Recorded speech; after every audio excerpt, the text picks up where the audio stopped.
Bro, gue udah lihat video yang lu forward itu, penjelasan Pendeta Adi seputar kontroversi antara GL dengan JT, yang GL dipanggil untuk klarifikasi. Ya, ada banyak hal pengen gue komentarin. Cuma kalau ya kan capek ngetik, jadi gue rekam aja bro. Begini, pertama-tama dari awal sampai akhir video, komentar gue cuma satu. Pendeta Adi emang pantas jadi ketua GBI. Bagus, bagus. Dia emang nggak malu-maluin GBI. Dia sangat hati-hati supaya jangan menyakiti GL, juga jangan sampai terkesan GBI kompromi. Jadi GBI punya pijakan. Kalau masih betah ya nurut. Nah, yang gue paling demen, dia menyatakan kredo GL memakai istilah-istilah yang kurang tepat. Nah, Pak Adi mengcover cukup lengkap, termasuk kecurigaan GBI membela GL gara-gara disogok. Jadi dalam hal ini, dia mau menunjukkan bahwa dia aware dengan pergunjingan di level umat dan dijawab. Sekalipun secara keseluruhan sulit dijelaskan atau ditepis gimana pun juga. Misalnya, GL kan mau nurut. Sebenarnya disetujui Tritunggal kok. Cuma keliru istilah sedikit. Lu kan pendeta, bro. Gua tahu lah dan gua percaya dengan kapasitas lu. Nah, sekarang coba lu buka YouTube-nya GL, judulnya menjelaskan Tritunggal dengan sederhana. Kalau menurut lu itu kontennya Sabelianis, terus kenapa GL mau nurut? Gak punya duit buat bikin sinode sendiri? Punya kan? Tapi ya repot. Akhirnya ya wis, yang penting dapur bisa terus ngebul. Lagian mosok mau bantah Dokter Adi gitu loh. Nah, pada titik ini loh, gua lebih menghargai JT. At least dia punya prinsip. Bukan berarti gua setuju ya. Kalau ingat sejarah Tritunggal kan juga pernah ditentang seluruh dunia waktu itu. Kalau lu cermati YouTube-nya GL itu, di awal-awal aja dia udah pasang benteng. Gak mau debat lah dan lain sebagainya. Grogi kan dengan kapasitasnya sendiri. Tapi anehnya, dia bodoh-bodohin orang. Hitung aja berapa kali di situ. Perasaan gue sering denger loh. Orang komplain kalau ada pendeta suka ngeritik orang lain. Bodoh lu, bodoh lu. Nah, lu kan tahu maksud gue kan? Lah, sekarang GL ini, dia kok malah bilang tolol. Ya tentu aja nggak semuanya salah. Ngapain gue sentimen?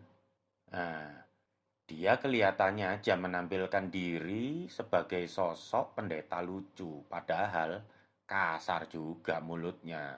Kalau dinilai dari komen orang-orang tentang apa itu kasar. Soal lucu. Nah, gini loh.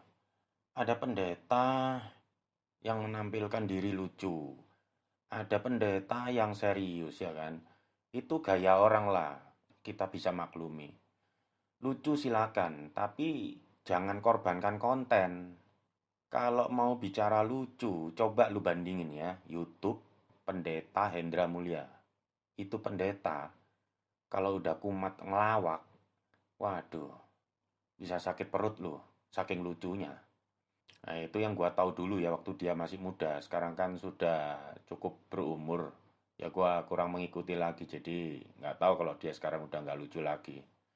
Nah, kalau gayanya GL ini menurut gua sih ya, ini bukan lucu, tapi gaya konyol, cengengesan, orang Jawa bilang. Tuhan kok jadi manusia loh? Dia bisa jadi apa aja, bisa jadi pohon pisang juga bisa. Nah, kalau gak salah, dia malah nyebutin yang lebih disgusting loh.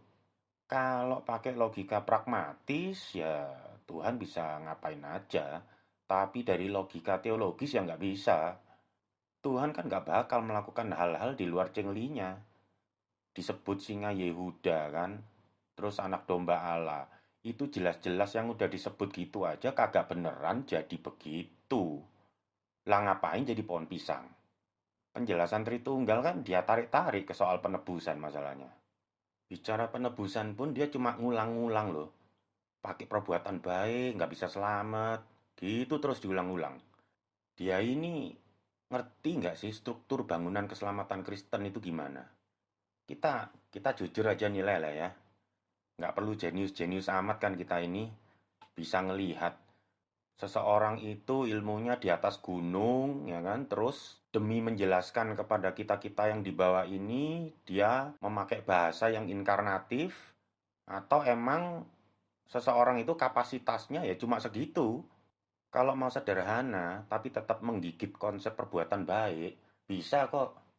Bilanglah manusia diusir dari Eden karena makan sesuatu, misalnya.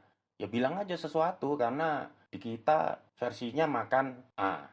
Di agama seberang versinya makan B, ya kan? Bilang aja sesuatu. Coba bayangkan, karena satu dosa ini aja manusia diusir. Nah, terus gimana orang bisa dapat ide manusia itu bisa kembali ke surga dengan cara perbuatan baik ditimbang dengan perbuatan jahat? Coba, dari mana logikanya? Gara-gara satu dosa saja sudah amblas. Kok ini mau timbang menimbang? Selesai. Terus dari cara dia ngejelasin inkarnasi, gua kok meragukan ya, masalahnya bukan cuma di Tritunggal loh, tapi juga di kristologinya, soal donatur. Kalau umpama lu kenal dia aja, coba aja tanya. Pas anak inkarnasi, terus jadi di surga cuma ada Bapak dan Roh Kudus aja apa gimana gitu? Coba tanya. Ingat di awal-awal dia bilang tanggung jawab ajarannya pasti bener dan alkitabiah. Nah, terus kalau orang buka hati pasti Tuhan beri pengertian katanya. Nah, terus kenapa sekarang Roh Kudus biarkan pendeta sekondang ini konsepnya carut-marut? Ya karena dia mencampakkan pekerjaan Roh Kudus selama 2000 tahun. Tritunggal itu kan bikinan manusia doang katanya. Loh, justru istilah ini diusulkan untuk mengingatkan kita semua tentang bahaya-bahaya yang sudah dilalui oleh gereja. Biar ingat, tiga, tapi tunggal, satu. Satu tapi tiga. Lah maksudnya apa? Kan tinggal dijelaskan. Apanya yang tiga, apanya yang satu. Kalau sampai jatuh ke triteisme ya kagak lah ya. Tapi jadi Sabellianis atau Arianis, itu kita tahu bolak-balik penyakit sampai hari ini. Nah, gua share ke lu nih ya. Dulu waktu gua kuliah, gua itu pernah bikin survei, Bro, mengenai Tritunggal ini. Pertama-tama ngisi data ya standar lah ya. Nama, umurnya berapa tahun, udah berapa lama jadi orang Kristen. Nah, pertanyaan-pertanyaannya sengaja gua pelintir, misalnya, apakah Yesus adalah Bapa itu sendiri? Apakah Yesus adalah Roh Kudus yang turun ke dunia? Tahu nggak, Bro? Hampir semua, ya jelas lah. Yang ngisi survei itu ngakunya percaya Tritunggal. Tapi faktanya, hasil survei itu, kalau gua nggak salah ingat nih ya, sekitar 80% itu Sabellianis atau modalisme. Ya gua pakai dua istilah ini gonta-ganti lah ya. Artinya kan sama aja. Itu gua ingat betul di forum Kristen interdenominasi, kebetulan anggotanya adalah orang Kristen dari seluruh dunia, tapi orang Indonesia kebanyakan sih anggotanya. Pas waktu itu kebetulan ada diskusi soal Tritunggal ini sekalian. Gua sih bukan iseng. Waktu itu yang mendorong gua semata-mata karena inget gua dulu juga pernah keliru. Pas gua banter-banternya pelayanan di gereja kita dulu tuh loh. Ada teman yang terkenal dengan julukan konkordansi berjalan. Kalau lu tahu orangnya. Itu semua pengurus senior respect banget sama dia. Nah, suatu kali dia setel kaset seminar ala Tritunggal dari salah satu gereja terkenal dan besar di Surabaya. Gua tahu ajarannya gimana. Lawang waktu itu gua juga pegang ajaran dari gereja itu. Terus dia bilang, ini kalau orang Protestan denger, pasti dibilang sesat udah. Loh, kenapa? Kan bener itu yang dibilang di seminar itu. Nah, singkatnya baru dia jelasin ke gua formulasi Tritunggal yang bener itu gimana. Terus sambil agak tersipu-sipu dikit, dia bilang juga, jangan-jangan banyak pendeta di gereja kita juga nggak mudeng loh. Kok bisa? Lah buktinya, banyak itu lagu-lagu yang sesat gak disensor. Waktu kebaktian sering dinyanyikan tuh. Dia kasih contohnya satu persatu. Nih, dulu kan ada lagu Yesus, kau Allahku, Yesus, engkau Tuhanku, Yesus, engkau Roh Kudus yang turun ke dunia. Itu lagu sekarang udah diganti. Yesus engkau Rajaku, udah bukan Yesus engkau Roh Kudus yang turun ke dunia. Oh, yang lebih enak, ada lagu yang enak melodinya. Demen banget semua orang sama lagu ini. Ntar, gua kan nggak pinter nyanyi ya. Aba, ku panggil engkau ya Bapa. Nama terindah di dalam hidupku. Lebih dari segalanya. Terus diulang. Aba, ku panggil engkau ya Bapa. Kau layakkan aku jadi anakmu. Memanggilmu Yesus. Maksudnya apa tuh? Bapak melayakkan kita jadi anaknya. Terus kita manggil dia Yesus. Dia itu siapa? Mu itu siapa? Bapak kan dipanggil Yesus kan? Mau diumpetin gimana lagi? Udah jelas-jelas yang kayak gini nih. Nah, sejak saat itu gua nyadar. Lu sendiri gimana, Bro? Di gereja kita dulu, apa pernah ada pendeta yang ngasih tahu lu soal Tritunggal? Gini loh, Bro. Ini kan zaman COVID ya kan. Banyak orang susah cari makan. Dia sebagai pendeta, kondang lagi. Yang denger dia kan banyak. Urusan dapur dia sudah nggak usah pusing kan. Nah, tunjukin kayak rasa syukur. Sudah diberkati sedemikian rupa. Baca buku, belajar yang bener gitu. Gua ngerti pendeta itu punya preferensi doktrin tertentu. Kita kan udah pernah ngomong ya kan. Nggak bisa menguasai semuanya mendalam. Kalau kita mau ngobok-ngobok PL, nah pendeta ini pakarnya. Kalau mau ngobok-ngobok kitab Wahyu, pendeta itu pakarnya. Tapi soal-soal fundamental beginian, apalagi identitas sesembahan kita, at least cobalah ringkes dan bener gitu loh. Nggak usah terlalu jauh pakai istilah-istilah personal lah, sampai ke homoousios, bla bla bla gitu biar keren, nggak usah. Yang penting jangan sesat. Malah dia ngomongnya tidak ada orang yang bisa memahami dengan sempurna. Konyol. Siapa yang nggak tahu? Bukan itu kan poinnya. Gua sendiri bukan pendeta, ya kan? Cuma rakyat jelata dalam gereja. Tapi sejak nyadar 30 tahun yang lalu, kebetulan gue ada baca ya, terus demen, dan akhirnya gue pegang, mantep banget nih dari Calvin. Ringkas. Ini semata-mata buat ngingetin diri gue sendiri. Dia bilang gini, Tritunggal itu bisa dipahami Bapa dibanding anak bukanlah anak, anak dibanding Roh Kudus bukanlah Roh Kudus, Roh Kudus dibanding Bapa bukanlah Bapa, tapi Bapa dibanding dirinya sendiri, dan anak dibanding dirinya sendiri, dan Roh Kudus dibanding dirinya sendiri, ketiganya adalah Allah yang satu dan sama. Lah orang-orang yang ngaku cuma modal Alkitab, bisa nggak bikin formulasi yang lebih baik dari ini? Sekarang kalau semua ini settingnya seakan-akan cuma salah paham, beda istilah dikit, ya jangan diributkan lah. Lah terus kenapa Pendeta Adi sampai ngomong istilah yang dipakai di Kredo GL kurang tepat? Repot ini. GL nggak nyadar, istilah itu nggak seremeh yang disangka. Kalau gini, ribuan fansnya dipertanyakan itu konsep Tritunggalnya. Karena tidak terang-terangan diakui salah dan diralat.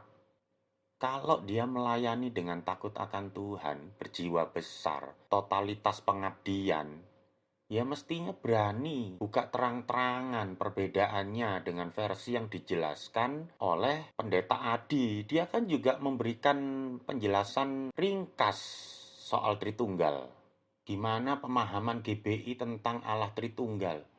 Ya sudah benar itu yang dijelaskan Pendeta Adi di YouTube-nya. Kan gua udah bilang, dia nggak malu-maluin jadi ketua GBI. Nah, kalau sudah diakui ada perbedaan, terus yang benar yang mana? Yang versi Pendeta Adi itu. Kalian semua ngikut formulasi yang diajarkan oleh Pendeta Adi. Itu baru jempol. Baru-baru ini kan muncul lagi tuh YouTube GL, judulnya apa itu Sabellianisme. Coba lu cek tuh. Yang ada bukan ngebahas apa itu Sabellianisme, biar pendengarnya pada ngerti semua, malah menekankan berkali-kali dia itu bukan Sabellian. Just because dia kagak pernah ketemu, dia kagak pernah baca bukunya Sabellian itu. Loh, karepe apa pendeta iki? Dia gak tahu surveiku iku.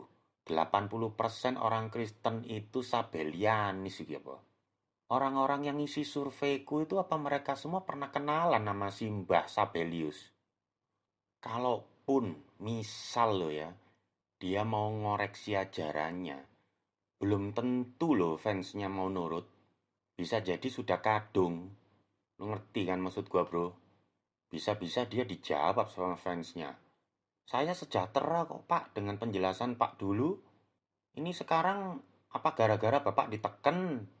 Saya mending tetap dengan penjelasan Bapak yang lalu itu. Sudah sesuai dengan Alkitab. Saya lebih nurut pada Alkitab daripada kata-kata atau penjelasan manusia manapun. Termasuk Pendeta Adi. Waduh, lek wis kaya ngene, super lucu iki wis. Berarti sudah kemakan jargon sendiri. Makanya, istilah back to the Bible yang mulia itu juga mesti hati-hati dijelaskan secara proporsional kepada jemaat, ya kan?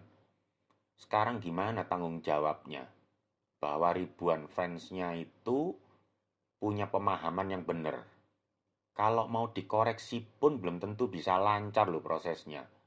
Apalagi ini dibiarkan sebatas istilah, seolah-olah tidak ada sedikit pun yang keliru atau mesti diralat dari penjelasan GL tentang Tritunggal yang dulu itu. Gitu-gitu tuh dia inget enggak ya? 1 Timotius 4 yang ngomong awasilah dirimu sendiri dan awasilah ajaranmu. Bertekunlah dalam semuanya itu. Karena dengan berbuat demikian engkau akan menyelamatkan dirimu dan semua orang yang mendengar engkau. Wis ya apa iku? Nek wong-wong ngrungokno aku ngomong ngene, apa meneh fans ya?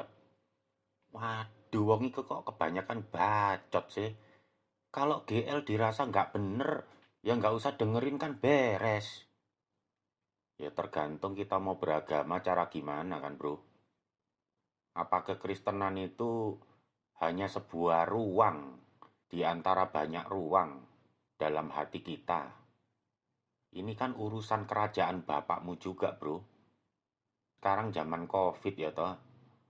Kalau ada klaster baru aja pemerintah langsung tanggap kontak tracing. Gua bertanya-tanya ini. Apa mereka kepikir ya? Berapa banyak jemaat yang kira-kira terinfeksi pola keyakinan Sabellianis? Ojo-ojo, waduh, maaf, kuserahkan nasib kalian dalam tangan Tuhan, brother. Gitu apa ya? Ya moga-moga suatu saat dia sadar.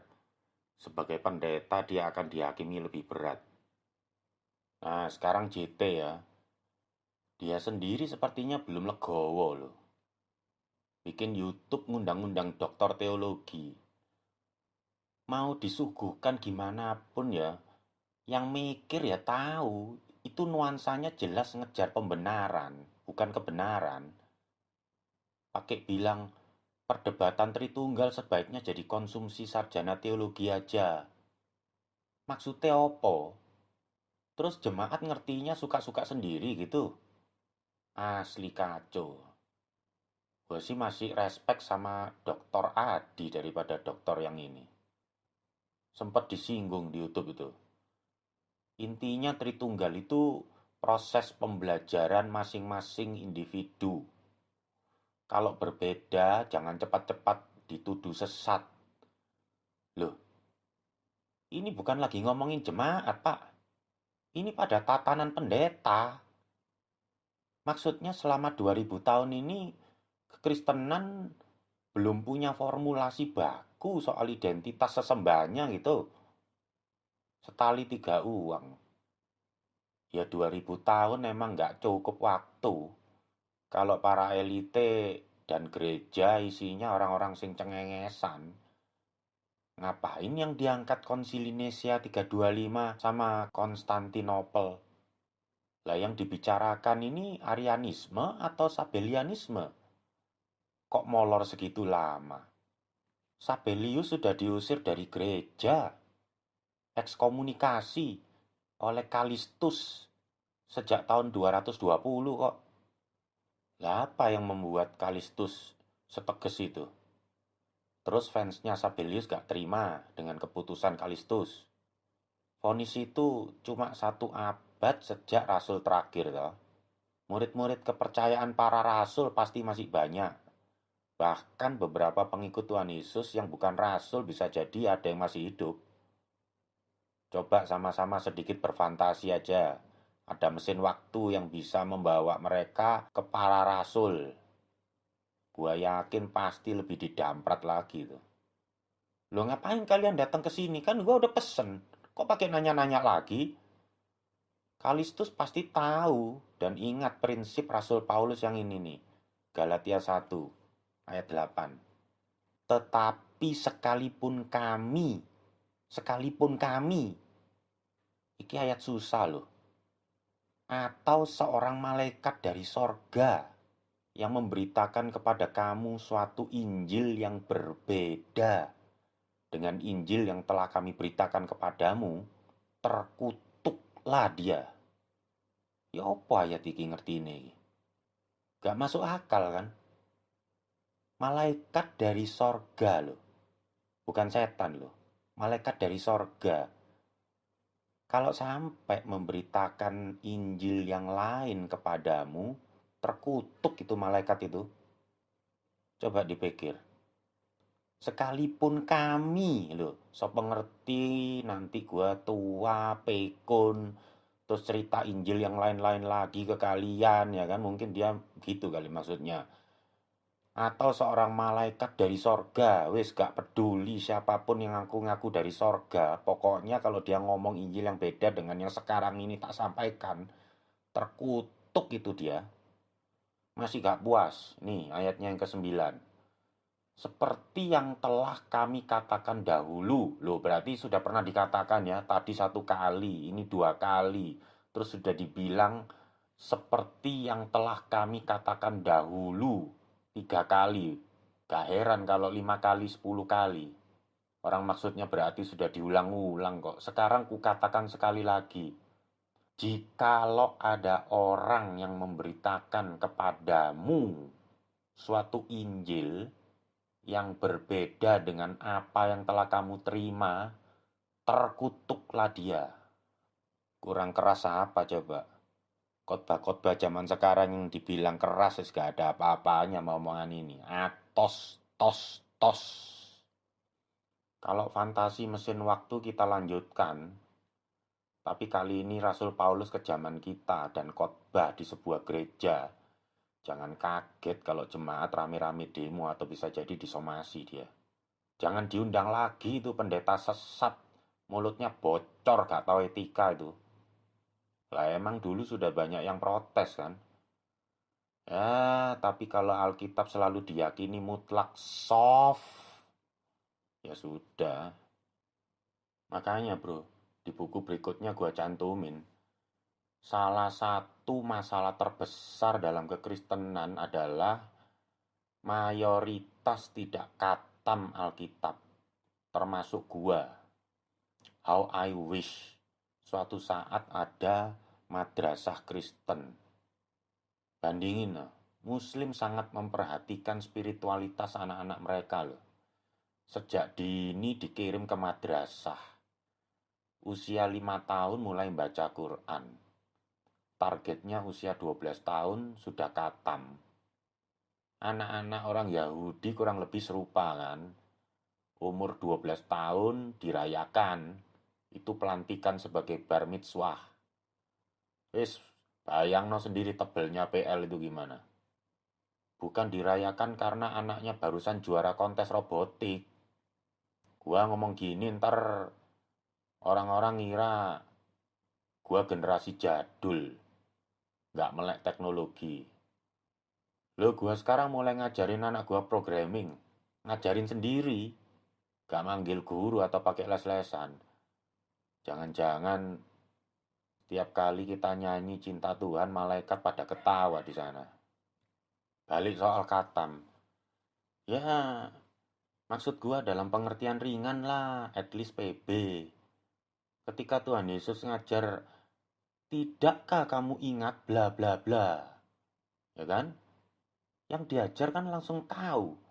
Dia ngutip bagian Taurat yang mana itu. Nah sekarang, banyak jemaat tahu ayat-ayat pas yang barusan dikhotbahkan itu aja. Makanya nurut-nurut, manggut-manggut semua.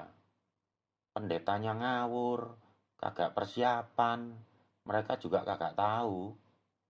Tapi berani komen. Lulak lucu sih, mengenaskan. Bro, lu mesti lihat komen orang-orang waktu kontroversi GL dan JT baru bergulir. Aslinya liar, kacau bro. Jangan menghakimi dong, bla bla bla. Biarpun beda, yang penting kita sama-sama percaya Yesus, gak usah ribut. Ini gara-gara para pendeta yang menyuguhkan separuh Alkitab. Half truth. Ayat-ayat tadi mana pernah diekspos. Lu kan tahu, salah satu prinsip menafsir adalah seluruh Alkitab mesti sinkron. Bukan pakai gaya kantong Doraemon. Kasus A cocoknya ayat A. Biarin nabrak ayat B, masa bodoh. Ntar ayat B dikeluarin buat kasus yang lain. Kan nggak bisa kayak gitu. Lah kalau jemaat katam, waktu pendeta khotbah, mereka bisa rasa ada something wrong. Kalau tafsirannya nabrak 10 ayat, nabrak 20 ayat. Keraguan-raguan itu yang akan dipakai Roh Kudus untuk membawa mereka kepada kebenaran. Kalau pendetanya gak becus.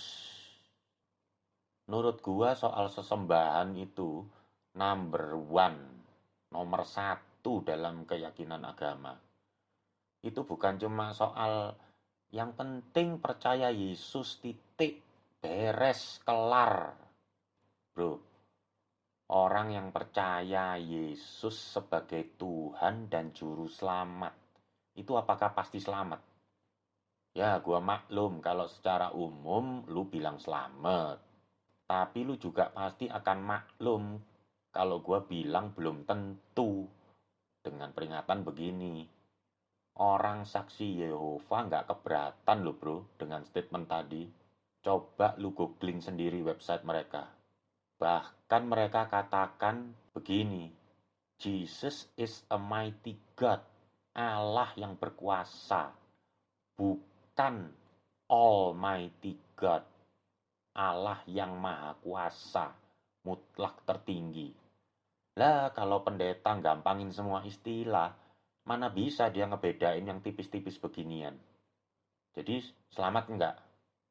Kalau Sabelian nggak boleh dijudge binasa, ya jangan double standar terhadap saksi Yehova dong. Mereka saudara seiman juga. Tapi kalau menurut Rasul Paulus lain cerita kan bro. 2 Korintus 11. Sebab kamu sabar saja. Sebab kamu sabar saja. Jika ada seorang datang memberitakan Yesus yang lain. Lu podo-podo Yesus, tapi Yesus yang lain. Coba jelasno dhisik, figur Yesus seperti apa yang dimaksud. Atau memberikan kepada kamu roh yang lain daripada yang telah kamu terima. Atau Injil yang lain daripada yang telah kamu terima.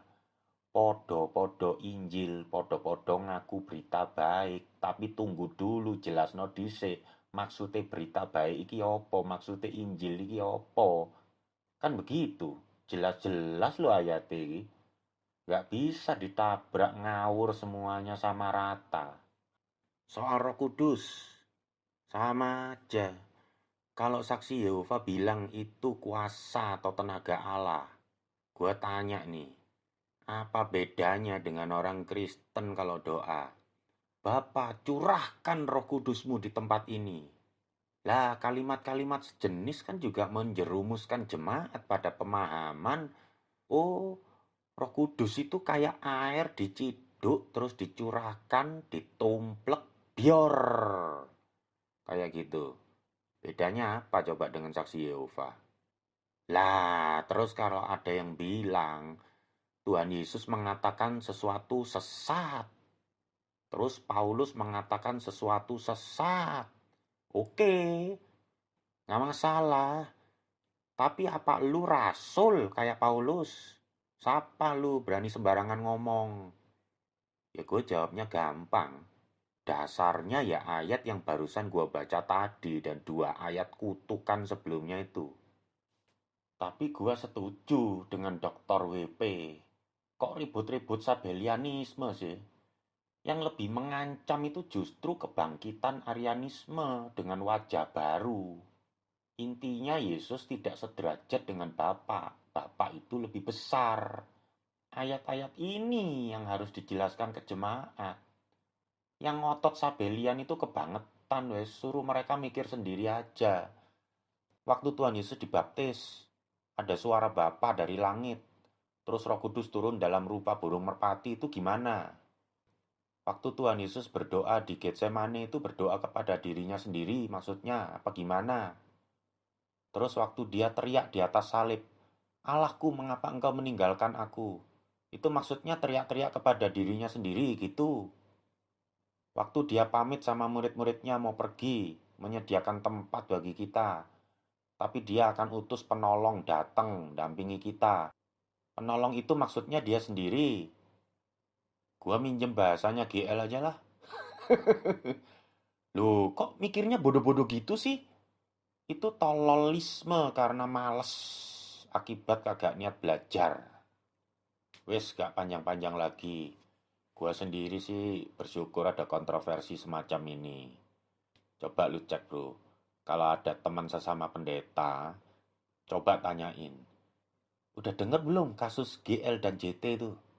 Kalau mereka belum denger atau gak suka ngikutin berita, iseng coba tanya. Menurut lu, apa benar kalau Yesus disapa sebagai Bapa kita?